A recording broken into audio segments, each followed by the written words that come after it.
Ito yung reason kung bakit ako nag-order nitong organizer na to.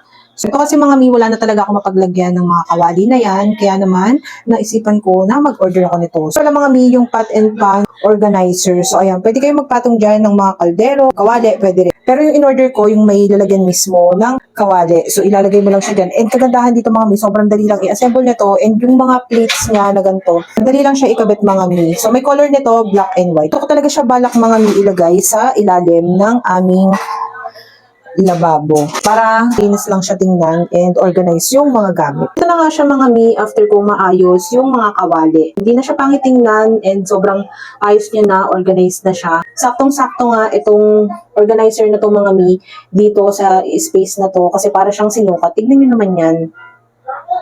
So dahil nga malaki tong isang kawali namin na to, tinanggal ko muna itong dalawang plate niya. So, napakadali lang naman tanggalin yan and ibalik. Ayan na siya, hindi na siya nakabalandra lang dyan at may maayos na siyang lalagyan. Kaya naman kung gusto nyo rin itong organizer na to mga mi, lalagay ko lang sa comment section or sa yellow basket yung link kung saan ko siya nabili. Kaya ano pang inaantay nyo, i-check out nyo na yan.